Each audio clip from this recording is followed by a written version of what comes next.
네, 미국 사회를 덮친 임금발 인플레이션이 한국으로 옮겨붙고 있습니다. 삼성, LG 같은 IT 대기업들이 10% 가까이 연봉을 올린 데 이어 이번에는 전통 제조업체들에서마저 인상 압박이 거세지고 있습니다. 신재근 기자 리포트 보시고 이어가겠습니다. 임금 협상에 돌입한 현대차 노조의 요구는 지난해보다 훨씬 더 강경했습니다. 지난해 인상폭의 2배가 넘는 기본급 7.2% 인상에 더해 지난해 순이익의 30%인 약 2천억 원을 성과급으로 달라고 요구했습니다.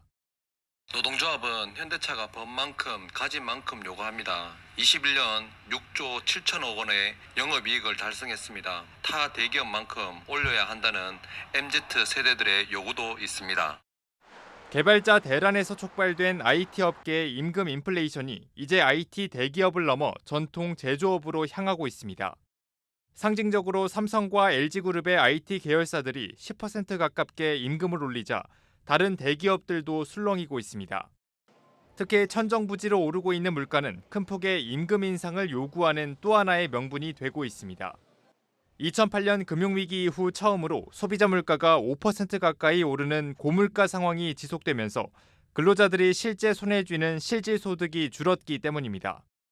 장기적으로 봤을 때 기준금리도 인상을 고려하고 있는 상황이고 인플레이션이 예고되어 있는 상황이라고 볼 수 있을 것 같습니다. 그 대기업의 노조 입장에서는 임금 인상을 압박할 수밖에 없겠죠.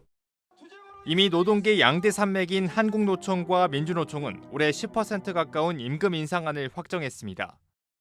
내년 상반기까지 물가 상승세가 이어질 것으로 전망되는 가운데 기업과 노동계의 갈등이 거세질 것으로 전망됩니다. 한국경제TV 신재근입니다. 산업부 김민수 기자 나와 있습니다. 김 기자, 이 코로나가 완화돼서 그런지 여기저기서 임금 인상 압박들이 이어지는 것 같습니다. 뭐 한마디로 정리하면은 이미 임금 인플레이션은 본격화했다고 볼 수 있겠습니다. 예. 이미 수많은 대기업들이 뭐 대규모 큰 폭으로 연봉을 인상하고 있고 글로벌 공급망 붕괴로 촉발된 물가 급등에 인력 부족 현상이 맞물리면서 임금 인상 요구도 빗발치고 있는 상황입니다. 사실 이 인건비 인플레이션은 몇 년 전 IT 업계에서 촉발됐습니다. 대규모 투자를 받은 스타트업들이 인재 유치를 위해서 높은 연봉으로 개발자 스카웃에 나서면서 시작이 됐는데 그 영향이 다른 스타트업, 게임 업계를 거쳐서 네이버와 카카오 같은 대형 플랫폼으로 향했고요. 이제 삼성과 LG그룹의 대형 IT 계열사까지 인상 행렬에 동참하게 된 겁니다. 이 상징적인 삼성과 LG가 10% 가까운 연봉 인상에 나서자 철강과 조선, 화학 등 전통 제조업까지 영향을 받고 있습니다. 사실 이런 목소리가 좀 나올 법도 한 게 요즘 이 체감 물가가 너무 올랐기 때문에 정말 생활비, 주거비 안 오른 게 없어서 이 노동 근로자들 입장에서도 상당히 좀 임금 인상을 강하게 요구하지 않을 수 없는 그런 상황인 것 같기도 한데요. 예, 그렇습니다. 그 어느 해보다 명분은 뚜렷한 것은 분명합니다. 예. 큰 폭의 임금 인상을 요구할 수 있는 강력한 명분이 생긴 거죠. 엄청난 인플레이션 때문에 이제 웬만큼 연봉을 올려도 실질 임금이 하락하는 상황이고요. 직원들 입장에서는 인력난에 더해서 인플레이션 해지라는 협상 카드가 생긴 거죠. 때문에 어느 정도의 높은 폭의 임금 인상은 불가피할 것으로 보입니다. 아직 임금 인상 폭이 물가를 따라가고 있지는 못합니다. 지난해의 경우 물가 상승률이 2.5%였는데 실질 임금 상승률은 2%였거든요. 올해는 그 차이가 더 커질 것으로 보입니다. 하지만 노사 간의 입장은 분명 다릅니다. 이제 곳곳에선 적지 않은 갈등도 예상이 되고요.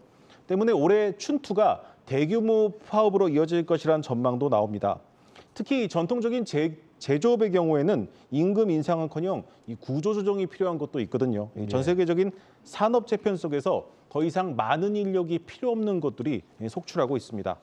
지금 거기에 금리도 오르고 있고 경기도 좋지가 않은 상황인데 지금 기업들이 그러면 임금을 올려줄 여력은 되는 겁니까? 이 기업들 입장에서는 정말 쉽지 않은 상황입니다. 대표적으로 몇 년 새 연봉을 크게 올린 곳 가운데 네이버와 카카오의 사례를 한번 보시겠습니다. 예.